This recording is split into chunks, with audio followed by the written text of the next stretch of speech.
Hello everybody, this is Glenda with Fralins and Friends Crafts Plus.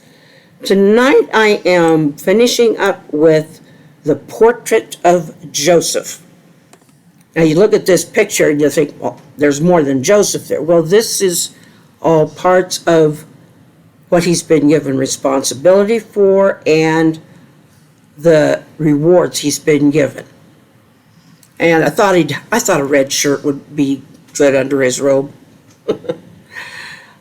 I don't know exactly what they wore under those robes, but I'm just going to say he's got a shirt on under there. Probably a very loosely sewed one. But, mouth would dry. Joseph interpreted the dreams for the Pharaoh. And they represented that there were going to be 7 years of plenty and that there were going to be 7 years of drought or of famine to follow.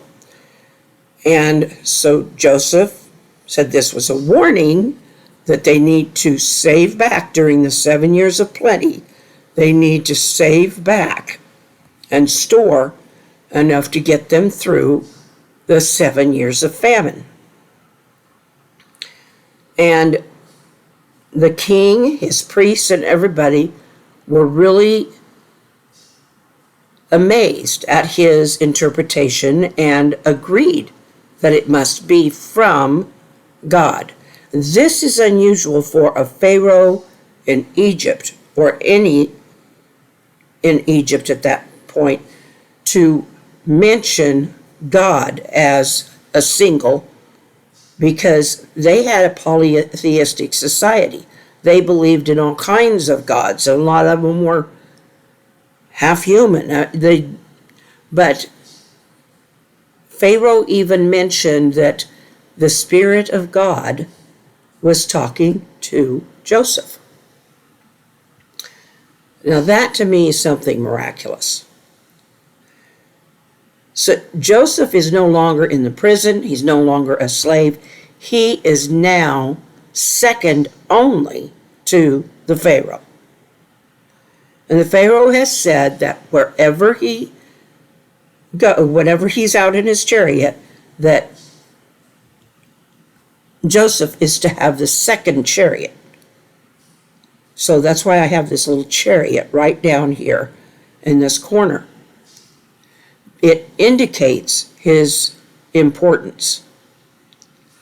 And I tried to make a little pyramid there too, to indicate Egypt, where they are. So he was rewarded with that position. The Pharaoh took a ring off of his own finger and put it on to Job's to identify Job as having the power of Pharaoh. So I'm manning him up. I'm putting a beard on him and a mustache and stuff. So if you wonder what's going on with my paint right there, I think he turns out to be kind of handsome in this one, to tell you the truth. So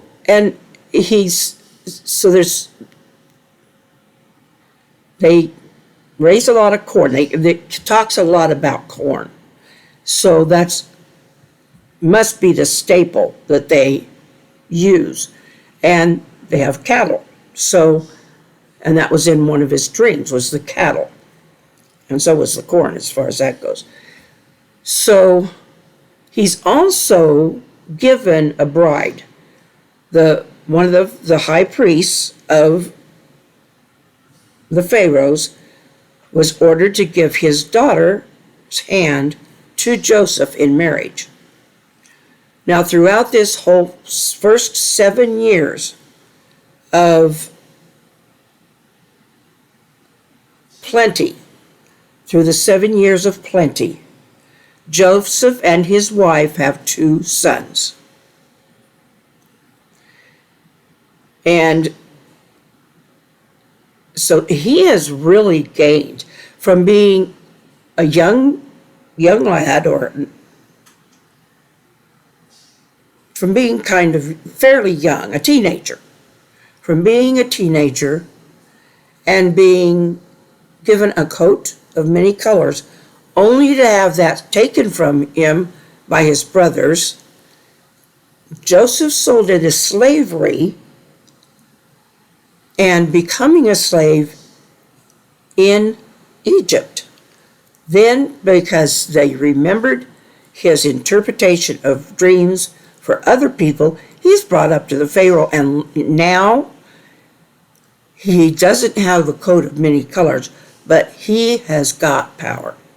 And he's got fine clothing in the finest linens. That's one thing Pharaoh mentioned especially, to give him raiment of fine linen.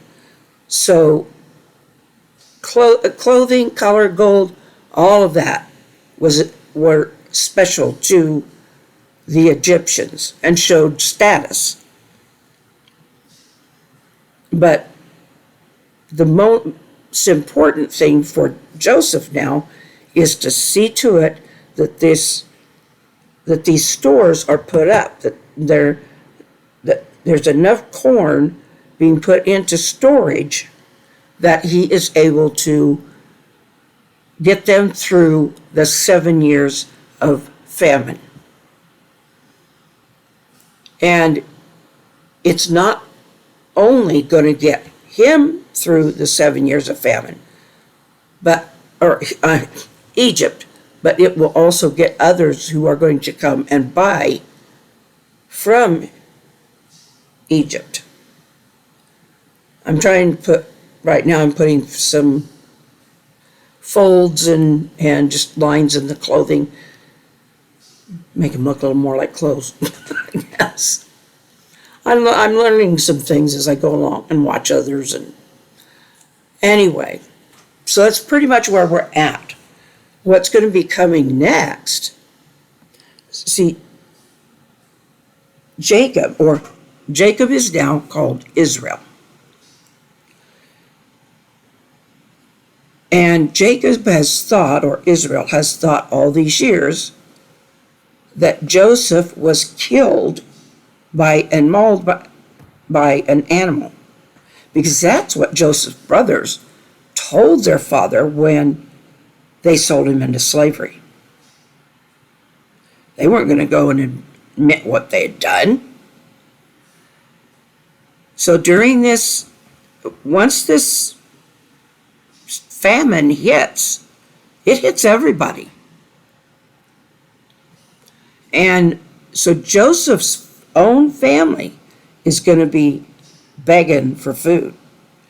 And I'm not going to tell you exactly what happens now, because that's the next part of the story. But there is our Joseph.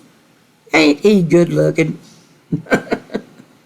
So yes, I put all this other stuff in there because they were a part of his responsibility and his reward for interpreting the dream of the Pharaoh. Oh, yes, the golden necklace. The